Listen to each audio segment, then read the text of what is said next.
Celebrating 10 years of award-winning car talk, it's In Wheel Time, your weekly go-to all things automotive place. Howdy along with Mike out of this world, Mars, King Conrad DeLong, and Jeff Zeke, and I'm Don Armstrong. Glad you could join us on this Saturday. Kind of a soggy Saturday, kind of surprising. It's kind of misty out there. Yeah. The humidity is probably at 1,000%. Oh, gosh, it was when I got in the car this morning. Yeah, I had to run the windshield wipers because of all the wetness that's in the air. And I'm having a bad hair day. Jeff is having both of them. Both It's of really them. gone both nuts. hairs, yeah, exactly. Well, we have a very special guest now. We're going to go to the, I was going to say the other side of the earth, but it's close. We're going to go to Denmark, and we are going to talk to Mike Bredgaard. Mike, how are you? It's good to hear from you. Hi, happy to be on. Well, Hope you're doing well. Well, thank you. Yes, we're doing well here. So let's establish a thing or two. What time is it over there? It's 2:30 in the afternoon. Oh, so this has been a good Saturday for you so far? Not really. I just heard you talking about humidity, and today we have had slush, rain, and hail. Oh, boy. Yeah. That's not a good day to take the toy car out. No, it isn't. It's parked right there. So. Yes. So Mike clearly is an auto enthusiast. And first of all, let's just talk about what you got behind you there. Is that a Shelby that I see back there? No, it's not. It's a pretty standard 67 Mustang. Okay. Convertible. Well, it's certainly got a very nice paint job Yeah, on it. it's How long gorgeous. have you had that? My dad got it in 2002. Wow. I don't know, he was getting to that age, you know. You need to do something funny. Yeah, well, we're very familiar with that because we happen to be in that age group. We resemble that remark. Yeah, exactly. Yeah. Well, yeah, that's what he got. Originally, he wanted to buy a Corvette, but I said, hey, what about the rest of us? Where are we going to fit? And he said, oh, he didn't realize. So he had to make it a Mustang, but he had to be sure it was a V8 and a convertible. So this is what he got. Now, did you have it imported or did you buy it there? No, there was an agent here who had it en route from Denmark at the time. And you could book a test drive before it showed up. So you had to sort of reserve it and pay for that. And otherwise, usually they're sold before they land in Denmark. Oh, wow. So, in other words, he's kind of an agent, a salesperson for what, American exactly. American cars, mainly? He works with Americans who look out cars. Okay. And then they send pictures and approximate prices. And he chooses the ones he wants and then gets them in. Now, is he a Dane? Is he there with you? Yes, he is. Okay, so he's on that side of the pond. So that's kind So of what his does he do? business. Does he come over here and buy them from auction? How does Or that he work? buy him sight unseen? Yeah, sometimes he does, but he also works with other agents in the U.S. who goes around, who knows what the Danes want. It can be quite difficult. Yeah. So you say You know, that... some people want a project and some people want something perfect. So. Okay. And clearly you bought the perfect one because it looks like it's brand new. Very nice. Well, absolutely it's not. It has never been restored. So there's Wow. lots of little dings and dents all the way around, but it works fine just for driving. So. How many miles does it have on it? Well, I have no idea. It's 21,000 something On the the speedometer. odometer, but it may have Gone spin, around once a couple of twice. times? Yeah. So how much attention does that attract when you show up at a car meet? Actually, I have to say Mustangs and Corvettes are probably the most used fun cars here. Oh, really? Okay. So, That- but that's, nevertheless, if you punch it, it makes a bit of a noise. So, They're supposed to, yeah. well, yeah, they are. I replaced the exhaust with MagnaFlow units. So, yeah. Made it a little louder, did you? indeed, and also the intake has been also just a skosh, you know. Yeah, a skosh. So We're familiar with that. everybody modifies cars similar. Doesn't really matter what part of the world you live in. You know. Hey, Mike, can you pop the hood on that thing? Just real Certainly. quick. And while you're doing that, I have to ask you, so outside of Volvos, what shows up at a car meet there besides your Mustang? Well, being in Europe, it is probably mostly the European cars, you know, Porsches and Ferraris and stuff like that. Oh, wow. Yeah. So, pretty boring. I've always been more into American cars, actually. So, but the American cars you were telling me, there are a few of them that show up. Yeah, they are probably more now than back when they were new, because of the fun factor. Oh yeah. It's not a really big secret. They don't get really good gas mileage, so gas has always been very, very expensive here. How much is a gallon of gas over there today? Liter. I don't know what a gallon is, but we pay approximately $2 per liter. Yeah. So Okay. that's about $8 a gallon. $8 a gallon? Yeah, that's Yeah, what a I'm liter is just a click more than a quart. Gosh. And North Sea oil. I think that you could probably see a few pumps, derricks out there in the ocean. It's amazing that the price of refining it is that high. And you got to think that the Mustang, on a good day, 16, 17. Exactly. So is that a 289? Is that you said that's Yes, the original engine? It's in a it? standard 289 with the C4 transmission. Okay, pretty dependable, very durable. Kind of hard to. It has never broken down yet. Yeah, very hard to hurt that combination. Yeah. So Yes, let's see how the condition is underneath the hood of that thing. Oh my gosh! It looks That's like it just gorgeous. rolled out of the factory. that It's looks beautiful. Very nice. Very nice. So, what is the situation with car meets out there at the moment, considering all the pandemic issues? Well, everything is pretty much shut down. Still, so yeah. nothing going on. But I heard some rumors. There's somebody about to start up a little bit next week. Oh, that'll be fun. Very good. Yeah. Yeah. Are you able? Just off the subject here. Are you able to get the vaccine, or have you had it yet, or is it available over there? Some people are getting it. Mostly it's medical personnel right now and very old people. Oh, that's why Don got it, because he's on the very old people side. Hey! I got my second one. Mike's still a young man, so he's not eligible yet. Yeah, we've pretty much turned on a lot of the car scene here in Texas, especially. Yeah. And we're having meets. We were at a meet last weekend. We got a couple more meets coming up, so we're kind of a little bit ahead of the curve, and a lot of where we live here in Texas is open almost 100%. So we wish you guys well about getting back into the swing of things and getting the car scene back up and running. Well, anybody that knows me knows that I am a garage kind of guy. And while you've been showing us the car, I've been looking around your garage. It looks like you've got a very nice little collection up there on the wall. And a nice workbench in there. I mean, is this kind of like your man cave?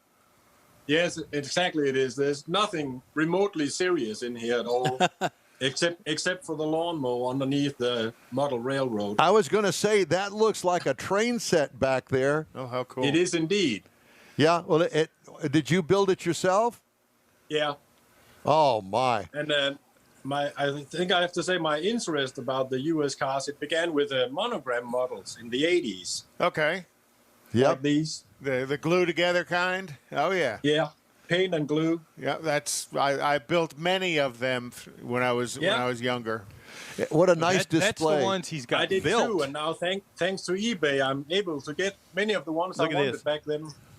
Oh my gosh! All brand new stuff. So obviously, with Yeah. all these toys, you're not married. Well, yes, I am. Oh. And we've been together since 1989. Very Go. good. Congratulations. And obviously your wife puts up with your sickness there in the garage. You obviously. Your addiction to everything cars. Yes. And bikes. What's the bike? She won't put up with this one. Yeah. What is that? That is a Suzuki SV1000S. Oh boy. That's faster than cow snot. There you go. I guess you call those a crotch rocket. Yep. Yeah. Yes, we do. Yeah. So I have to ask you, what do you do for a living? I don't do anything because I destroyed my back a few years ago. Oh boy. So the doctors told me if I didn't stop working, I would end up in a wheelchair. What with did a you bag do? on the side, you know. What was your profession when you did work? Oh, I used to be a truck driver. Okay. Well, that would be really very difficult on your back. Yeah. And I could relate to the backs. I just had back surgery here back in December, so I can totally relate to you. Well, I'll tell you what. Yeah. I mean, you've certainly done well there with your hobby, and that garage is magnificent. So when I come over there to visit, do you have enough room for I could lay out on the couch, and maybe spend the night? Oh. Certainly. And a scooter. Yeah, he's got a scooter that's more your speed there, Doc. A couple of scooters. Yeah. His and hers. Actually, there are two. And what are they? This is a silver one. That's a 1987 Suzuki FC50, a 50cc two-stroke moped. Well, A there you go. moped. That's where you get the fuel economy is driving that thing. Yeah, the moped. Exactly. So to start it, do you have to pedal it? Yes. Yeah. This one has a kickstart. The purple one has to be pedaled. So. Got it. So with your 67 Mustang, are there Mustang clubs that you're a member of over in Europe? Yes, there is indeed. Yeah, we had Manuela Manchin on the show out of Italy about a month and a half ago. Mustang And, Club of Denmark. There you go. Oh, that's Exactly. cool. So, we learned that there's a pretty big Mustang presence in Italy as well. So it's kind of fun to see. There's quite a few here in Denmark also. Kind of cool Not to really see sure of the number. the American car passion over in Europe as well. Where are you exactly in Denmark? I'm on the peninsula called Jutland, Joplin. connected to Okay. Germany. Oh, okay. I didn't. As Mike may have learned, there are quite a few islands here. Yeah, that's what he was saying, that there's Yeah. Denmark's made up of a pretty large collection of islands. Yeah, I believe it's roughly about 400 in all, and about Wow. 70 of them are inhabited. Well, do you go to different islands frequently? No. No. Okay. However, the larger ones are all connected with bridges, so you can just go. If we go an hour and a half directly south from here, we're in Germany. Okay. And if we go 3.5 hours east, we're in Sweden.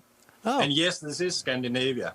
Well, he's thank you. listening. No, that was me that was asking the question. I wasn't sure if what I would consider mainland Europe was part of Scandinavia, knowing Norway, Finland, and Sweden were Scandinavian. Actually, Denmark is pretty much a part of mainland Europe and Scandinavia at the same time. Oh, cool. Okay. So it bridges the And gap. it is Western Europe, yes. Okay. See, we're learning So, something ex- new. exactly. Glad Well- to know he was listening to us.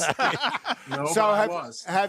have you taken the Mustang to Germany on some of the high speed stuff down there? No, it's not a high-speed car. Well, yeah, it's probably got the motor to go high speeds, but it surely doesn't have the brakes. I've only got it at 115 miles an hour. Oh, well, that's pretty high speed. 115 for that car and that year model. But, Yeah. but you know, we count kilometers over here, so 110, it's not that much. Oh, okay. 100, yeah, Yeah. 110 is about 65, 70 You know, miles an hour. the speedometer is in miles, so you have to keep that in mind when traveling through town here where the speed limit is 50. That doesn't mean 50 on Oh. the dash. Oh, yeah. How is law enforcement there, and how do they treat to cars like yours? I mean, are they on the lookout for you to get out there and burn rubber off the tires? Sometimes when there are car meetings, they tend to show up and just, look around to see if there's anything with too large engines or too large tires or anything. There are some very strict rules about tire size. You're not allowed to exceed the width of the car at all. All the tires must be inside the fenders. Okay. Yeah, well, that's not necessarily the case here in the States. Hardly. It isn't. Also, a funny thing I noticed about you is you have to buy the insurance later on, and it's kind of optional if I get it right. You got to have liability. In the state of Texas, you have to have liability. So if you damage somebody else. It's kind of optional because a lot of people here don't have insurance. But But it's quite easy here because if you don't have an insurance, you can't get any license plates. Okay, so they Well, control that's like it that is way, here. Yeah. Yeah. You have to have Yeah. at least liability insurance on your Yeah. car. And you Yes, can get it for a exactly. month, and then And then you drop it. Yeah. it drops. Exactly. So you said there's a restriction on engine size as well over there? Yes, you're not allowed to. If you have an inline 6 Mustang, you're not allowed to just throw in a V8 if you want to. Then you have to have it inspected and pay a different tax for a different kind of car because they say it changes identity, Yeah. So a which lot it of sort of does, but still no. Do they test exhaust emissions over there? Not on vintage cars, no. Okay. Just Only like it on is here. late models. Yeah. So a lot of the upgrade modified cars here where what you were talking about, it was originally a V6 car and you put a V8 in it, that could be an issue over there as far as getting it past all the inspections. But now, Certainly, but you know, with the Mustang in that year model, a 6-cylinder was available. Yes, it was. But they would know Based on the VIN. that the car actually came with a V8 and not a 6. So if you wanted to downgrade it and go to the 6-cylinder, you couldn't do that either. No. Not here. Okay. So it has to have, it doesn't have to have the same VIN number on the engine, but the engine has to match what the car originally was built with. Am I understanding that correctly? Yeah, of course, you are allowed to tune it to some degree. So But you can't just throw in a 427 or 429 if you feel like. so you couldn't even, it would even be an issue just switching from a 289 to a 302. Technically, yes. Okay. In the real world, no. Not as much. Because visually, I don't know that they could tell the difference in. Oh well, that's Also, interesting. new 289s are hard to find today. Oh yeah, no kidding. They are here Especially as well. here. Yeah, they are here as well. So Do you have trouble finding parts for the car? I know that you haven't had it really long enough or drive it that often enough to have things break, but what's the parts availability like, say, for instance, on your car? Over here, it's pretty easy to get the Mustang parts because everything is still made for them. So Right. In the aftermarket, yes. yes. Yeah. And so what is your everyday driver car? Just a minute. It has stopped raining. Oh, it stopped Check raining so we this can out. go Yeah, outside. the sun is coming out. Whoa. you better get out and enjoy it while it's there, huh? See? Wow, look at that. That's Yeah. gorgeous. And there's no I snow on drive the ground. this. A Toyota? Toyota. And Yes. is that an i3? No, i3 is a VW. This is an Avensis. 27 Okay. model. No, I was talking about the white car. Yeah, that's an iGo. Okay. Also a Toyota. I don't think you've ever seen one of these. No, No. it's a Europe No. only car. Yeah, that's a Europe only car, but that's actually kind of Yeah, cool looking. You're not really missing out anything. Does the wife drive that one? Yes, she does. Yeah. But well, as long as she likes it, and she's good. It's a 998 cc 3-cylinder. All about the fuel economy. And And in, the size. in Denmark, are the sizes of the road compliant with your Mustang? Because your Mustang's probably No. a relatively wide car for European roads, even though it's a narrow car here in the States. Is that Actually, I'm beginning to think most parking lots and roads in Denmark are designed for cars like the iGo. So Yeah, that's kind of why nothing I asked. larger than a shopping cart will fit in anyway. So. Well, you know, I have to tell you that I am thoroughly impressed. I mean, you know, I have always had curiosity about Denmark, then you know the whole Scandinavian thing, and You should go here then. Hey, Mike, can you show him your metal car collection? Don's got a few of metal cars that he had from growing up. You Just mean real the quick. old tin ones? Yeah, the tin Yeah, stuff. yeah. Yeah, Don's got a fair collection of them. oh yeah, but not Oh, like yeah. that. Now, where do These you are pick Danish made. where did you pick those up? Well, they're made here, so Oh, they're made there. Oh, wow. yeah. But back in the 50s. Yes. Well, Don was made back in the 40s. No. I'm a 50s kind of Well, guy. you were made in the 40s. You were born in the 50s. No, actually, I was made in the 50s also. Let's not go there. So he's also got a big real collection of. As you can see here, I'm an 80s guy. Yeah. Yes. Yeah. And didn't you say you have a brother that plays in a heavy metal band or played? No, my wife's cousin Oh, okay. Cousin. used to play in a heavy metal band called Overkill Overkill. back in the 80s and 90s. Yeah, it was fresh speed metal something. Okay, so Very loud and very fast. Even I'm too old for that now. well, what do you guys do for entertainment on a Saturday night when the weather's bad and that sort of stuff? Do you stay in? Do you go to the local bar? What do you do? For my sake, I think it's pretty self-explanatory. You see, Yeah. You live in your garage and you play with your cars. Now, does pretty your much that's the point, you know. Is Yeah. your wife also a car fan? A car fanatic? No. No. Okay. So you're out in the garage by yourself a lot.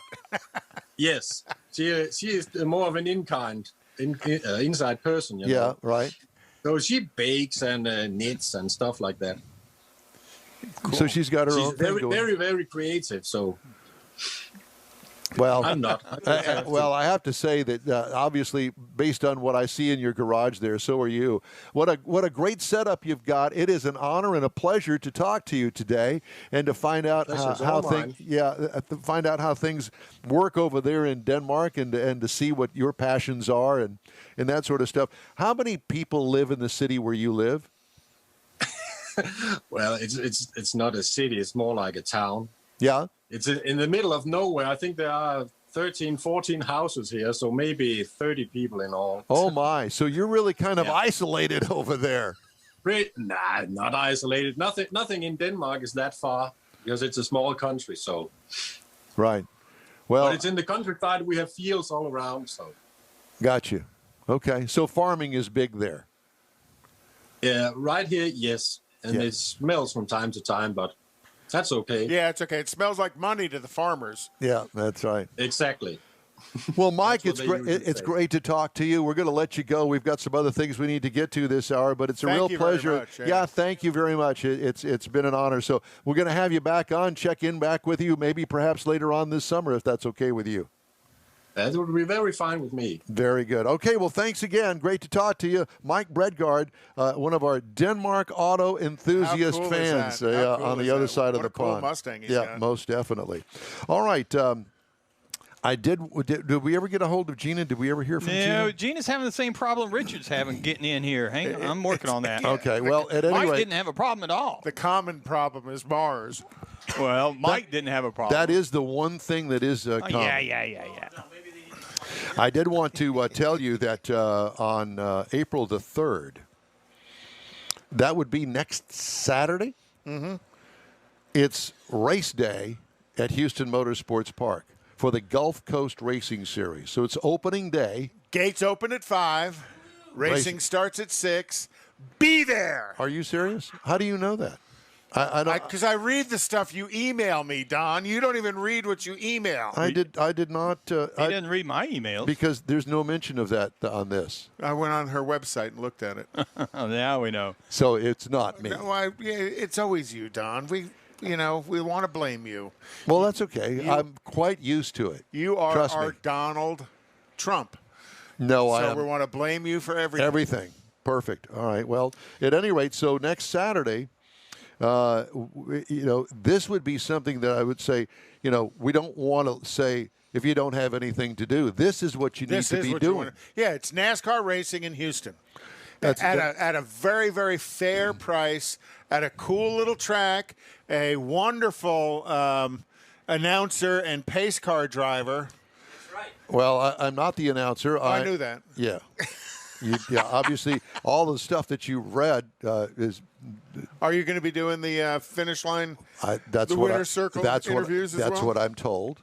That's what I'm told. So we'll see. Cool. But at any rate, it'll be the first race of the season. I hope that you can make plans to be there. Houston Motorsports Park, Gulf Coast Racing Series, and the NASCAR Advanced Auto Parts Weekly Series, Home Track Series. So, you'll get the standard fare of, the eco stocks, the modifieds, all of that. NASCAR's your favorite. And let me tell you, Gina runs a tight ship over there, and there's no big gaps in the racing. It's lickety split. I mean, one race ends, the next race starts. Yeah, and if there is a gap, they've got something going on and throwing Giveaway stuff from up in the stands. It's Yeah. always a blast. And they do a real good job. Yeah, exactly. So, at any rate, got some news stories I wanted to get in. Japan's government and businesses are racing now to bring a fire-damaged automotive chip plant back online, underscoring how important the component has become in a supply chain already under strain because of booming demand for semiconductors. The nation's automakers who depend on Renesas to supply semiconductors are dispatching workers to the damaged site to help with the recovery. Rebuild it. Yeah, to help rebuild it. That's how important this is to everybody. Stellantis which used to be FCA, which is Chrysler, all that. Idling 5 assembly plants in North America starting next week because of the microchip shortage plaguing the auto industry. Warren Truck Assembly, just north of Detroit, scheduled to be down from Monday through April 18th. That's General Motors, isn't it?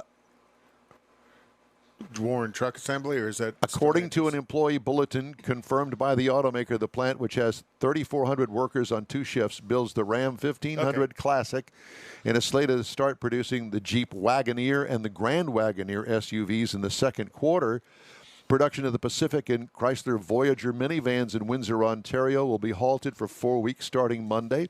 Automaker will also halt car output in Brampton, Ontario until mid-April, affecting production of the Chrysler 300, the Charger, and the Challenger. Yikes. Stellantis assembly plant Toluca, Mexico, though will be down through April 18th. That plant produces the Jeep Compass.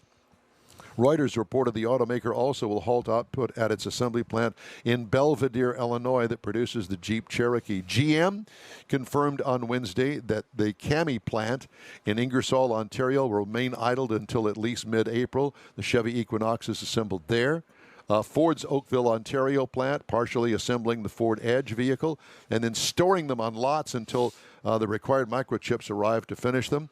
Windsor Star reported Friday the Ford's Essex engine plant in Windsor, Ontario will be down until April 16th. And, this may not sound like a big deal to you, but if you were in the market for a new car, and I would imagine that I can tell you already that it is being felt by many of the local dealers. Yep. In a couple of weeks, it's going to start ramping up, and you're going to find limited supplies, if you can find it at all, of many of the most popular cars and trucks. And a couple of things are going to happen is the high level of incentives goes down as well. So your price is going to go up on the vehicles. I understand we have Gina with us. We can't get to her right now, so hang with us, Gina. Yeah, hang in there. I know that you've been trying to get in, and we want to talk to you. So let's do that at the top of the next hour, if we can do that. Is that all right?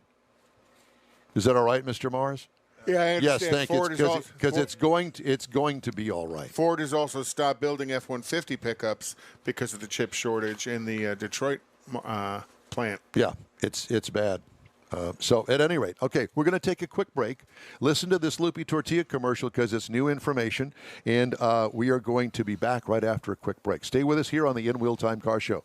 The Tailpipes and Tacos monthly cruise-in has become so popular you'll be able to attend at more locations. Enjoy fabulous Houston car culture at any of the 4 participating Loopy Tortilla Tex-Mex restaurants. Tailpipes and Tacos will be held in Tomball at Highway 249 near 2978, Bay Area Boulevard near the Gulf Freeway in Webster, the Grand Parkway just south of I-10 and Katy, and the Kirby location off the Southwest Freeway. Tailpipes and Tacos is the place to enjoy made-to-order breakfast tacos, fresh coffee, and awesome cars. Mark your calendar for Saturday, April 17th for the next Tailpipes and Tacos at one of the 4 participating Loopy Tortilla Mexican restaurants, 8 to 11 a.m. Tailpipes and Tacos is free and everyone is invited. See collector cars, hot rods, customs, originals, and resto mods. Cars from all over Southeast Texas cruise in and show off in this friends and family event. Start your Saturday off right at Houston's hottest cruise in. Tailpipes and Tacos, April 17th, 8 to 11 a.m. Participating Loopies are located in Tomball, Katy, West University, and Clear Lake. April 17th. In Real Time will be broadcasting from the West University location on the Southwest Freeway, weather permitting. Is your business or company looking to stand out in a crowded advertising market? Looking to reach the real auto enthusiast? Well, you found it. You're listening or watching In Wheel Time, and so are your fellow enthusiasts. The In Wheel Time Car Show now reaches 500,000, and we can put together a marketing plan that will engage them in your product, business, or service. To get the tires rolling, just shoot us an email to our marketing director, Jeff Zekin. His address is jeff@inwheeltime.com. If you're in charge of your company's small, medium, or large business anywhere in the U.S., let the On Hold Company help you retain customers and promote your business on your telephone system. Promote special sales or company info when placed on hold. The On Hold Company provides custom on-hold messages with professional male or female voices, licensed background music with no long-term contract, no monthly recurring bill, and updates your messages as needed. Call the On Hold Company at 713-223-HOLD or go to onhold.net.